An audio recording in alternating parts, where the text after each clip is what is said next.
Have you ever prayed but never got an answer, and wondered if God was really there? Did you feel all hope was gone, but in His time He came along and answered the prayer you thought was gone? There is no prayer too small, for God hears them all. The answer may not be just what you want, but He always knows what's right, even when we think it's wrong. Just remember, there is no prayer too small.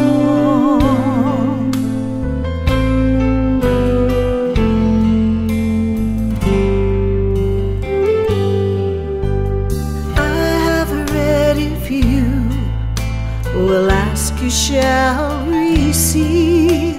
No matter what it is, I still believe. There is no prayer too small, and even when we fall, He gives us just exactly what we need.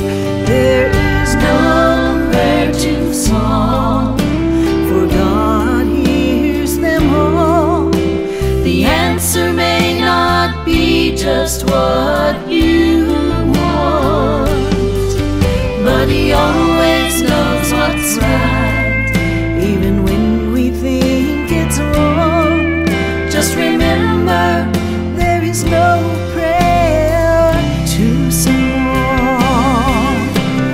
No prayer too small. He always knows what's right. God hears them all. There is no prayer too small. My God hears them all. The answer may not be just what you want, but He always knows what's right, even when we think it's wrong. Just remember, there is no prayer too small. No prayer too small.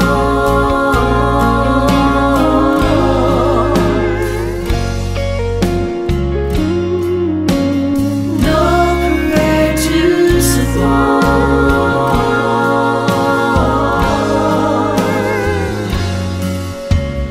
God hears them all.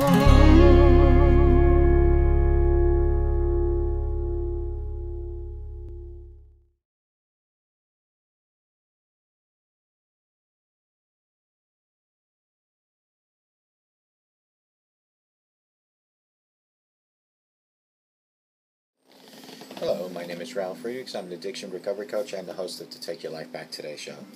As an addiction recovery coach, I want to share something with you. Let me be crystal clear to leave an everlasting impact upon you.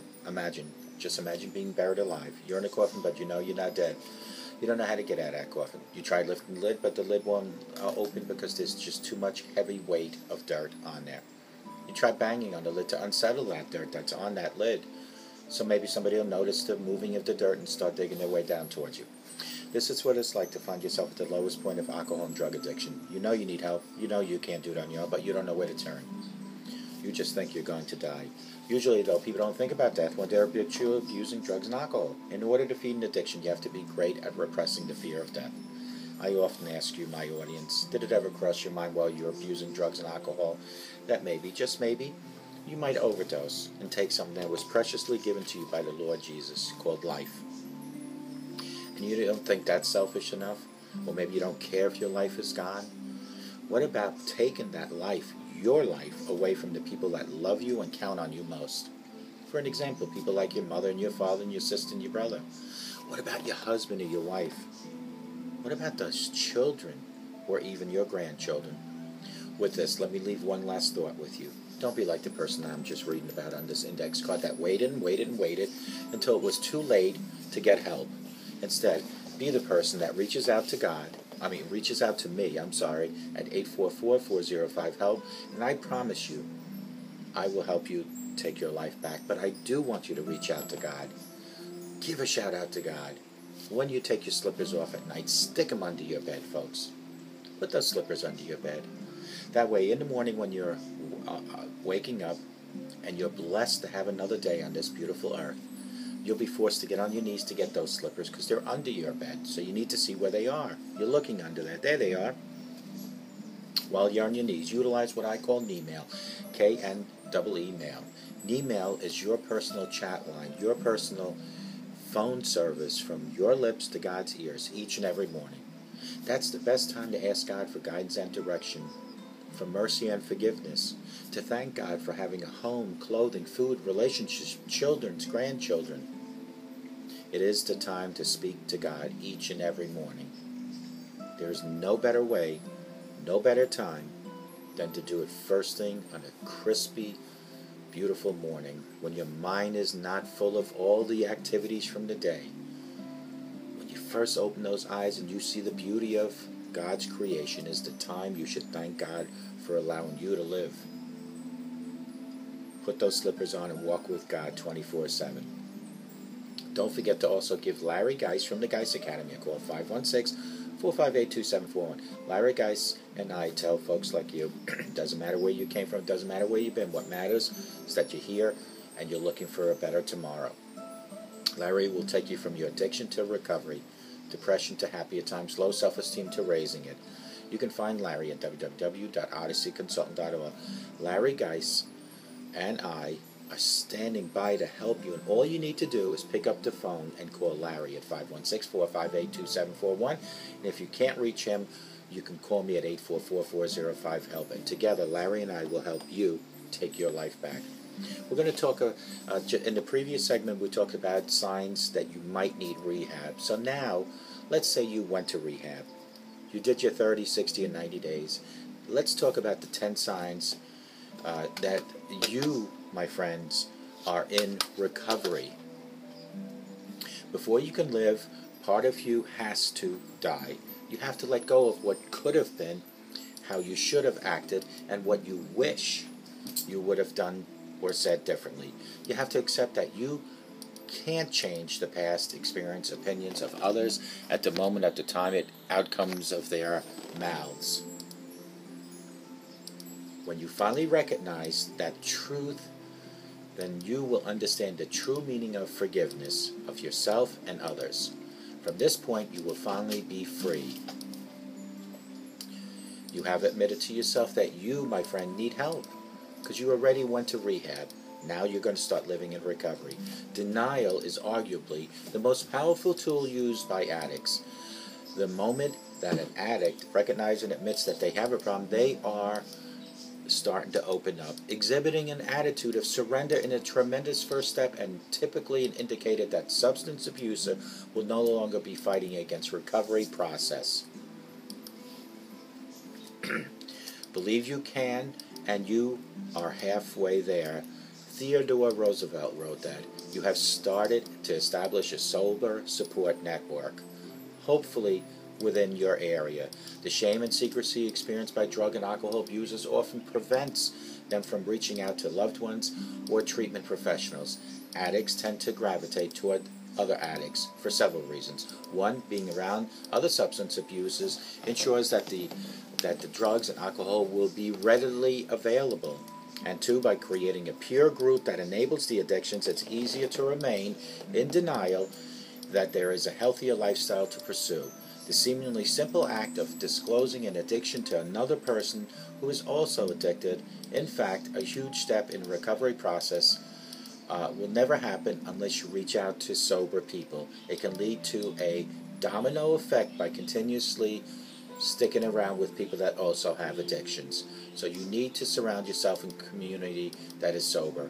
If things go wrong, don't go with them. Roger Babson said that. You have established and are committed to treatment goals if you set them. One of the first steps in both inpatient and outpatient treatment settings is the creation of a treatment plan. Trained professionals help addicts to pinpoint measurable and achievable goals that incorporate the individual needs and progress of the individual. Social, emotional, physical wellness will be incorporated. And this is all decided by the professional. Sometimes a person will say, I will attend at least one sobriety group meeting each day for the next 30 days. I will also say that some people will respond to triggers and cravings by contacting one of the trusted support people. They will engage in at least one substance-free group activity each week. They will meet with addiction counselors 2 times per week for the remainder of the month. They will rate their emotions on a scale of 1 to 10 on a journal each and every day. They will employ at least one mindfulness technique daily. That could be either meditation, writing, walking. They will attend a minimum of 3 yoga classes each week. It is good to have an end to journey toward. It is good to have an end to journey toward, but it is the journey that matters in the end. Ernest Hemingway said, you have addressed some physical withdrawals, hopefully, during your rehab stay. The severity and duration of physical withdrawal symptoms varies depending on the substance being abused. In more severe cases of addictions, these withdrawals would require monitoring by a trained medical professional. Withdrawal symptoms can include tremors, sweating, extreme restlessness, and even seizures. Once an addict successfully works through these physical challenges, the emotional aspects of recovery can be more readily be navigated. When everything seems like an uphill struggle, just think of the view from the top. Are you exploring the benefits of mindfulness? One of the greatest challenges of recovery can be the flood of regret stemming from the past behaviors. Whether the casualties of an addiction were emotional or mere materialistic, they can often lead to relapse. Mindfulness-centered treatment approaches are growing to be more and more common. Essentially, an emphasis is placed on the living in the present and accepting circumstances as they are now today. Mindfulness routines can be personalized, but often incorporated elements of meditation, journaling, and, of course, yoga. A man's true state of power and riches is to be in himself. You are exploring the roots of your addiction. Addiction does not happen overnight, nor does anyone set out to become reliant on substances, I should say. There are many factors that lead to drug and alcohol abuse, and pinpointing the underlying source can prove liberating. Whether an addiction stems from genetic predisposition, childhood trauma, or attempts of self-medicate a mental or physical illness, defining the source opens up all the doors to new ways of healing. There are countless scientifically based treatment approaches designed to address each and every underlying issue. When an addict willingly embraces these modalities in treatment, the prospects of long-term sobriety increase tremendously. It's the constant and determined effort that breaks down all resistance, sweeps away all obstacles. You have begun to redefine your perception of fun and rewards as a substance abuse progresses and addicts' focus narrows. Eventually, events that don't involve alcohol or drugs are eliminated, and securing the next fix is at the forefront of all decision made. Participating in sober gatherings is no longer viewed as fun and can cause significant levels of anxiety on the part of the addict. An addict's thoughts patterns grow distorted as she begins to think that that drugs and alcohol are the only way to feel happy. In recovery, an addict begins to reclaim healthier thought patterns.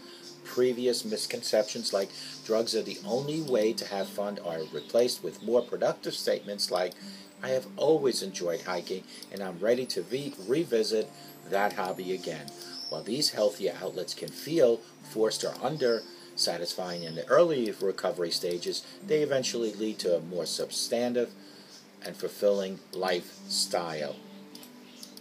Don't think what your thoughts dwell on does not matter. Your thoughts are making you who you are today.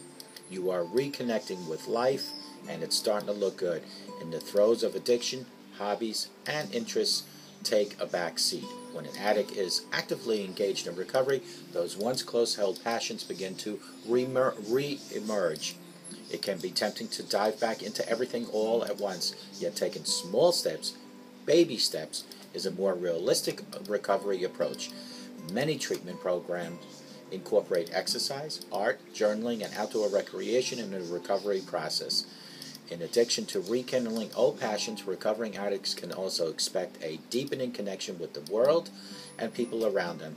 As the social and emotional isolation so closely linked with addiction is addressed, more meaningful social interactions and heightening awareness of the natural world begin to take form.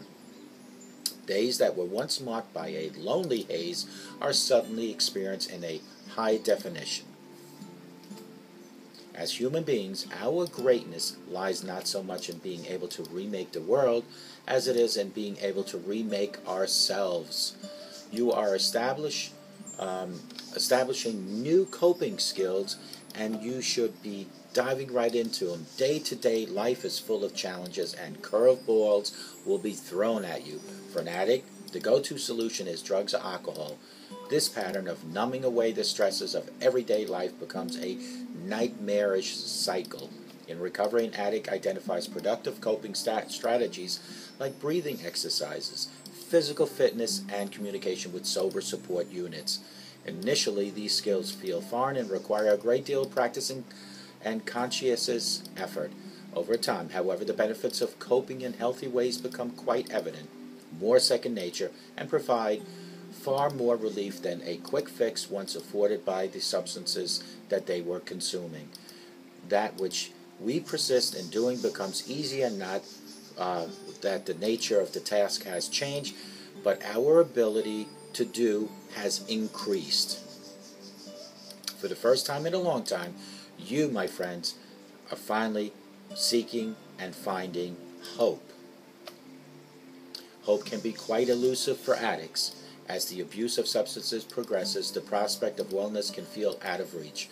With each step in recovery, an addict begins to see more light at the end of that tunnel. Glimmers of happier and more fulfilled person they were once begin to peek through again. Personal and professional goals begin to take on a new shape in life, and ultimately, the challenges and losses associated with addiction serve as fuel to become a whole person again. The harder the conflict, the more glorious the triumph, is what I always say. And this is where you start today. Previous segment was about signs of going into rehab, that you probably might need rehab. These were the signs of recovery. I hope you received something out of both these segments. And if you have any questions, 844-405. Help is my phone number. Remember, I have hard copies of every single episode I do. And may God bless you.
but never got an answer, and wondered if God was really there. Did you feel all hope was gone, but in His time He came along and answered the prayer you thought was gone? There is no prayer too small, for God hears them all. The answer may not be just what you want, but He always knows what's right, even when we think it's wrong. Just remember, there is no prayer too small.